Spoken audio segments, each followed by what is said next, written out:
revenons sur la question juive. Et sous Vichy,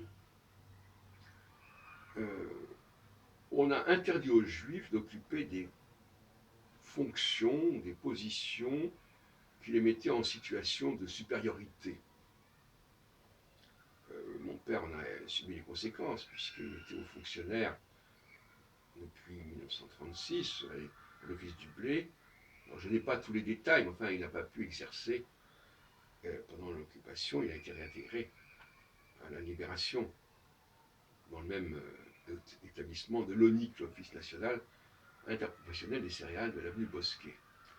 Et donc finalement, c'est cette supériorité juive, cette position de domination juive qui fait problème et qui en même temps, c'est là le paradoxe, le dilemme, elle fait problème et en même temps, c'est ça qui justifie la présence juive. Car, comme dit Bensoussan, dans son étude des Juifs d'Afrique du Nord ou du Moyen-Orient, et d'Égypte notamment, l'Irak, les Juifs ont été poussés vers la sortie dans les années 50-60, 60, parce qu'il y avait une nouvelle génération d'arabo-musulmans qui pouvaient très bien prendre leur place. C'est la thèse de Bensoussan, assez probable. Et c'est bien la question. Si les Juifs ne sont pas suffisamment haut placés, eh bien on peut prendre leur place. Et donc, il y a une exigence d'excellence pour les Juifs. Ils savent qu'ils ne sont tolérés que s'ils sont excellents. S'ils ne sont que médiocres, on peut s'en passer. Et donc l'histoire de Vichy, c'est ça aussi, c'est-à-dire que, effectivement, on met le doigt sur le problème. Mais c'est une situation qui est insoluble pour une société. Parce que, soit elle reconnaît que les Juifs doivent occuper une position importante pour justifier leur présence, soit elle les condamne à la médiocrité, et à ce moment-là, finalement, on ne voit pas pourquoi on aurait besoin de les supporter. Et c'est un dilemme, c'est une double contrainte, si on peut dire. Alors, un autre aspect que je voudrais aborder de ces tensions sociales, c'est aussi à propos du grand remplacement, quelle est la solution identitaire pour des Français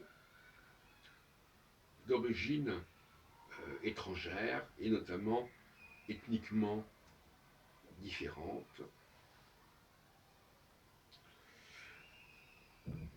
noirs et les Arabes qu'on reconnaît facilement dans la rue. Et donc c'est ça d'ailleurs le premier problème.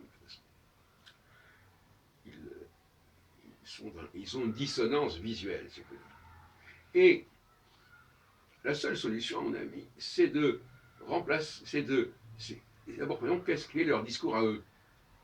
S'ils tiennent ce discours qui consisterait à dire, ben oui, nous faisions partie de l'empire colonial français, ce qui est le cas de la plupart, l'empire colonial ou l'Algérie, est-ce qu'elle faisait partie des départements français, peu importe. Enfin, elle faisait partie de l'empire français outre-mer, des territoires d'outre-mer, et ça vaut aussi pour les Antillais.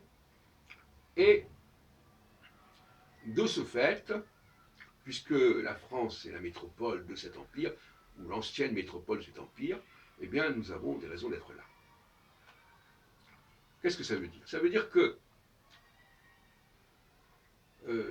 il faut qu'ils reconnaissent les bienfaits de cet empire. En tout cas, l'impact de cet empire. Et le cadre national ne suffit pas. Vouloir que ces gens se prennent pour les descendants des Gaulois, c'est aberrant.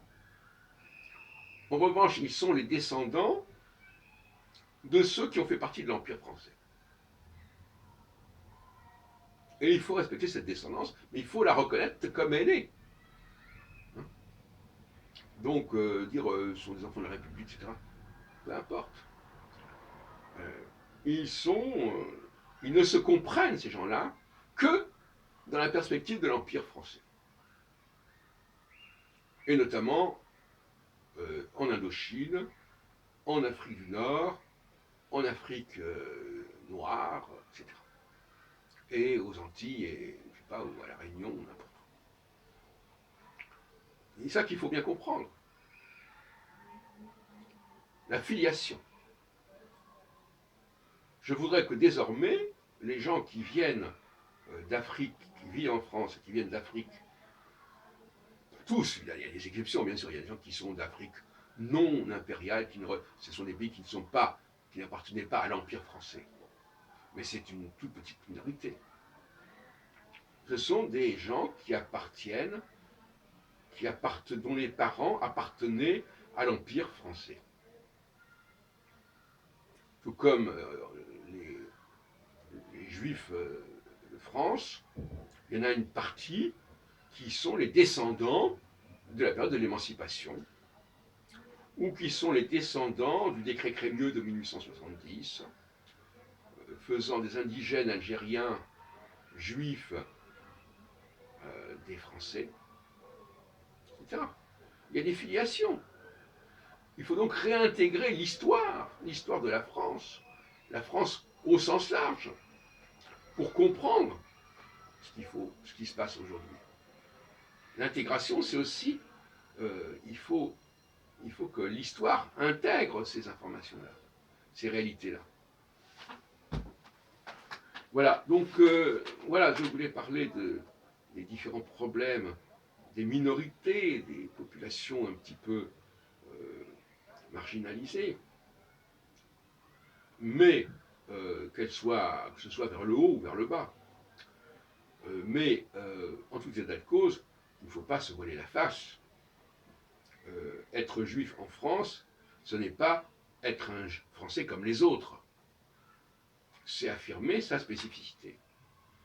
De même que les Africains doivent affirmer qu'ils sont les héritiers de l'Empire français, de même que les Juifs doivent affirmer qu'ils ont un rôle majeur à jouer en France, parce qu'ils sont, à la fois, ils maîtrisent bien la culture française, on parle entre eux, et que par ailleurs, ils ont effectivement des capacités particulières qui font débat, mais qui sont observables.